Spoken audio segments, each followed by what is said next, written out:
Let's talk about unity. Left unity is a hollow, vague term that is usually used to shut down debate over strategy and political discourse, which is liberalism. Which, I get it, on its face as a slogan, it sounds wonderful. Here, Lenin says, unity is a great thing and a great slogan, but what the workers' cause needs is the unity of Marxists, not unity between Marxists and opponents and distorters of Marxism. Taken to the extreme, this can mean to many people that the point of unity is only to unify with other Marxists, which is definitely not true. Lenin was speaking at a particular time and to a particular group of people.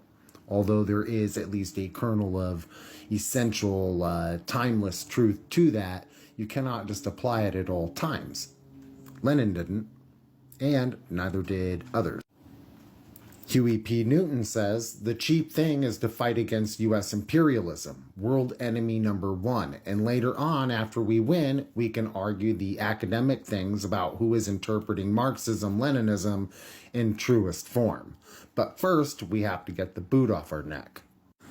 And another way that you could think about this is how there are differences between a united front and a popular front, because there are different types of coalition forces needed at different times and under different circumstances.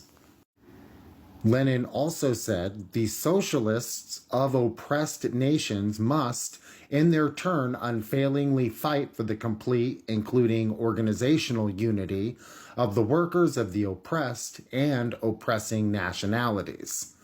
Do you think he was talking about just Marxist-Leninists or Marxists here? No, of course not. Here, Lenin writes, disruption of unity under cover of outcries for unity. At this time, he basically is writing about Trotskyists and liquidators and other types who are using the slogan unity to cause splits. Here's a good one by Lenin, Unity, May 30th, 1914. Lenin says, the workers do need unity. And the important thing to remember is that nobody but themselves will give them unity. That nobody can help them achieve unity. Unity cannot be promised. That would be vain, boasting, self-deception. Unity cannot be created out of agreements between intellectualist groups. To think so is a profoundly sad, naive, and ignorant delusion.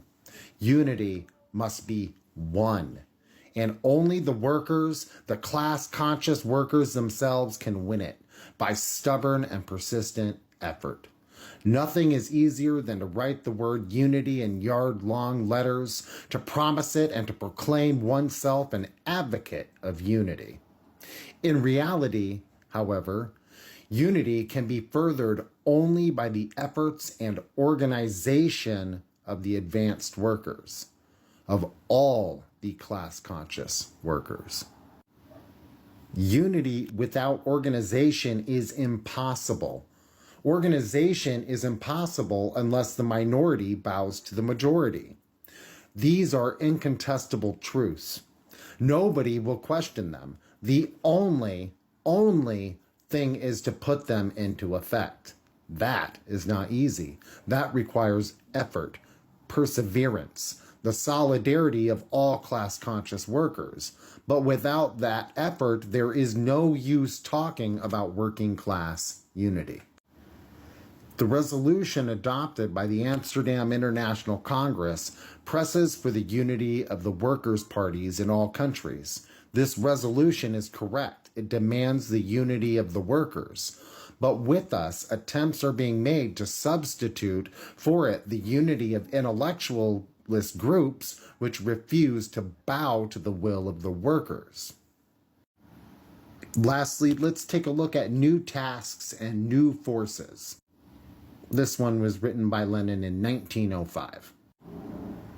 As to the new tasks that confront us, of this we have spoken in general terms on more than one occasion.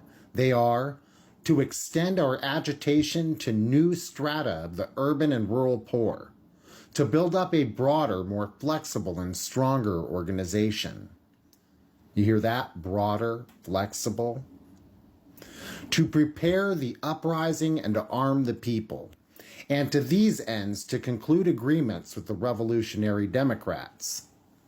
That new forces have arisen for the fulfillment of these tasks is eloquently borne out of the reports of general strikes all over Russia, of the strikes and the revolutionary mood among the youth, among the democratic intelligentsia generally, and even among many sections of the bourgeoisie. The existence of these tremendous fresh forces and the positive assurance that only a small portion of the whole vast stock of inflammable material among the working class and the peasantry has so far been affected by the present unprecedented revolutionary ferment in Russia are a reliable pledge that the new tasks can and will unfailingly be fulfilled. He says, the practical question confronting us now is first, how to utilize, direct, unite, and organize these new forces. Can you imagine for a moment if I suggest that we unite and organize and direct forces that include the bourgeoisie and the lumpen proletariat, and the things people would call me? The point is that Lenin describes unity with different people at different stages of development, at different revolutionary periods. It's far different who you need to unite with. And sometimes your unity will be among people who are even temporary allies, people who later on you definitely don't want to unite with. Anyways, thanks for listening.